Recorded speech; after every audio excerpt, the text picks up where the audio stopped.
Hello, this is Matt on the Moon Lambo channel. Another publicly traded company has publicly announced that they have officially purchased XRP as a treasury reserve asset. And by the way, there's also speculation that they may be using it for internal payment flows and perhaps more. I'll get into that a little bit later into the video, but either way, this is impressive. For a coin that, I mean, we were told for years, this coin's going to zero. It's going to fall out of the top 10 coins by market cap, and it's going to go to zero, fall to zero against the dollar, fall to zero against Bitcoin, you name it. That's what the toxic Bitcoin maximalists were insisting was going to happen.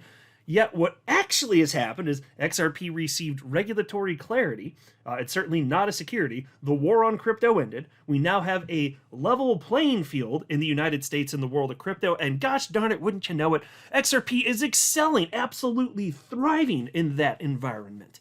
How many companies is it now, publicly traded, that have added XRP as a treasury reserve asset? Are we like a dozen now? I should count that up at some point. It's probably close to that, probably 10, 11, 12. I bet it's somewhere around there. It's a lot of them, and some of them actually have also announced that they are indeed using XRP for internal payment flows. And that's not all. Take a look at this from the Crypto Basic. Another company has filed for 2 new XRP ETFs, a company called Granite Shares. I'm telling you, there is no shortage of demand for new investment vehicles for everything pertaining to the XRP ecosystem. And every time one of these things launches, it excels. There have been multiple examples of this. Like, for instance, that firm Teucrium, they launched a leveraged XRP ETF, and is their most successful financial product they've ever launched in their 16-year history. That's not an accident. And so you just wait, folks. Think about it. This is going to be much more commonplace the more time passes. And here we are in 2025. We're just starting to see firms, take on this particular strategy. And we know that way fewer than 1% of humans have ever held XRP at any point in time. And XRP is already hovering around $3. It's already this year hit an all-time high of $3.65. What do you think's going to happen when way more people, way more businesses, way more institutions are creating their own positions, their own XRP positions? I mean, demand's just going to go through the roof. If we are right and XRP continues to be useful, I mean, the writing's on the wall here, folks. That's why I keep insisting that XRP is obviously an early winner of the crypto space. But before going further, I do want to be clear, I do not have a financial background of any kind. I am not offering financial advice, and you definitely should not buy or sell anything because of anything I say or write. I'm just an enthusiast who enjoys making YouTube videos about crypto-related topics, but just as a hobby and just for fun. All right, here's a headline from MSN. XRP Treasury holdings top $11.5 billion as Reliance Global adds token to reserves. XRP holdings in corporate treasuries have surpassed $11.5 billion following news that NASDAQ-listed Reliance has officially added the token to its digital asset reserves. Now, folks, think about that. Let's just use round numbers. So let's say that it was actually $12 billion. You can just use round numbers. $12 billion. And you know that each XRP is worth. Let's just use round. Let's just say it's worth $3. It's a hair below that right now. $3. Think about that. That's already 4 billion XRP. That's already 4 billion XRP right there out of a max supply there could ever be of 100, just from a handful of companies, and they're just sitting on it. And this is why I was saying at the outset of the video. Now imagine more time has passed, and you've got an untold number of additional companies and institutions and individuals purchasing XRP. It's just going to be eaten up. XRP is a scarce asset. There's actually not that much of it. 100 billion might sound like a lot, but it's actually not. In fact, if XRP were evenly distributed, there'd only be enough XRP in existence for like each human to have 11 or 12 XRP, something like that. Almost nothing, like literally 11 or 12 XRP. Do the math. There's 8 billion people, and then just run the numbers. That's about it. Now, of course, it's never going to be evenly distributed. I understand that, but it paints the picture of how little XRP there actually is. Again, 4% of the supply just by these handful of companies. It's already been sapped up by whether it's, again, that's why I'm curious to count the number of companies that have taken on XRP as a treasury reserve asset. Even if, say it's 10, 11, 12, it's probably somewhere around there. And just that small number of companies has taken 4% of the supply of XRP that there ever will be. and it's deflationary. A little bit XRP gets burnt with every single transaction, so every day there's less XRP in existence than there was the day before. Isn't that stunning? Isn't that like a stunning realization? To me, it is. Anyway, Reliance Global Group made the filing on September 30th. As noted in their release, the addition of XRP follows Reliance's earlier treasury purchases of Bitcoin, Ethereum, and Cardano. SBI Holdings, Trident Digital, and Weebus International remain the top institutional holders. XRP is currently the fourth largest cryptocurrency by market capitalization and is widely used as a bridge asset for international payments. Reliance views the addition of XRP and other leading digital assets as an extension of its broader strategy to merge innovative technologies with its established strengths in insurance and financial services, said Ezra Bayman, chairman and CEO of Reliance Global Group. So I think part of that quote is the reason why there's speculation that it could be used for more than just a treasury reserve asset. Now, I will also note, and I didn't find an official figure on this, so I don't know where this came from or if it was just speculation, or maybe somebody found a source and just it wasn't properly cited. But the Crypto Basic here is citing that this firm, Reliance, bought $17 million worth of XRP for their treasury just to start here. Maybe that's true, maybe it's not. I just wanted to mention that I don't know if that number is accurate for sure, but we do know for sure that they absolutely purchased XRP. Again, that's publicly known now. And why did they buy it? This is the coolest damn thing too. They bought it for reasons that cannot ever possibly apply to Bitcoin, because Bitcoin cannot do what XRP can do. Bitcoin does not have the superior technical attributes that XRP has. And it turns out the utility and technical attributes, both of them, that's why Reliance ended up purchasing XRP and adding it to their treasury reserve, their digital asset reserve strategy. And so Bill Morgan of the XRP community shared this and wrote, "This is what a NASDAQ-listed public company considers is special and why it acquired a lot of XRP." And then he sarcastically states, "But I guess some XRP haters think the company did no research and are filing this material with the SEC to mislead the public with the blessing of their attorneys." And so he's obviously having a little bit of fun there. But look at the part that he highlighted right here. Look, XRP is currently the fourth largest cryptocurrency by market cap and is widely used as a bridge asset for international payments, built for enterprise-grade application XRP provides, and then they got 5 bullet points. Number 1, speed. Transactions typically settle in 3 to 5 seconds. They're citing the technical attributes of XRP as a reason that it's compelling to hold. That's a reason that they're holding it. It does what Bitcoin cannot. Period. Number 2, low cost. Transaction fees are fractions of a cent, making it efficient for micropayments. And folks, that is true. Transactions for XRP are so freaking cheap, they might as well be free. The only reason there's a fee at all, and it doesn't go to anybody, it's just burnt, it's to prevent denial of service, distributed denial of service attacks, DDoS. That's it. And, because the more you spam the network, the more expensive it gets. And it's really just going to hit you. And then once that anomaly goes away and you're no longer spamming the network, everything's back to normal anyway. You won't achieve anything by spamming that. But for regular people who aren't abusing the network, the transactions are so cheap they literally might as well be free. Is that an attribute that's desirable? Obviously, yes. Number 3, liquidity and banking use. Ripple's partnerships with global banks and payment providers drive adoption for cross-border settlements and liquidity management. Number 4, scalability. Handles over 1,500 transactions per second, rivaling traditional payment networks. Folks, this is all stuff that Bitcoin literally cannot do. And I'm harping on that because the toxic Bitcoin maximalists would have you believe that XRP is not useful and it's just not desirable. Here's a publicly traded company being like, no, actually, these are great things. It's all common sense stuff. Like, you and I know this. How could this not be desirable?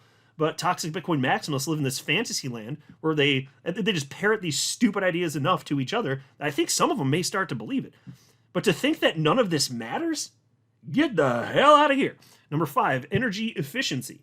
XRP Ledger Consensus uses minimal energy compared to proof-of-work blockchains. Well, that's for sure. I mean, the XRP Ledger uses so little energy that it's even considered effectively carbon neutral. Not that I give a damn about that, but I'm just saying it is. Like, it actually is. You know, but why have the energy hog? Why have the less efficient thing? You've got two technologies, they're existing in the same era. You know they both work technically. It's just that one's way faster, one's cheaper to use, and uses effectively so little energy that it's like almost none. Why wouldn't you pick that as the starting point? It's so obvious. And the fact that XRP is one of the first movers in the space, yeah, that's a major benefit here. So you'll love to see it. You'll love to see it. And then there was also this. This is Bill Morgan. He was speculating about this firm perhaps using XRP. And he said, this company has traditionally offered insurance, broker, and agency services, and it is not unreasonable to speculate that the acquisition of XRP and other cryptos could be related to plans for tokenized insurance policies or payment integrations similar to the integrations contemplated by pharmacy and travel-related companies that have acquired XRP and foreshadowed payment integration involving the XRP ledger. Yeah, so I don't know exactly what that would look like if you're talking about actually tokenizing the policy.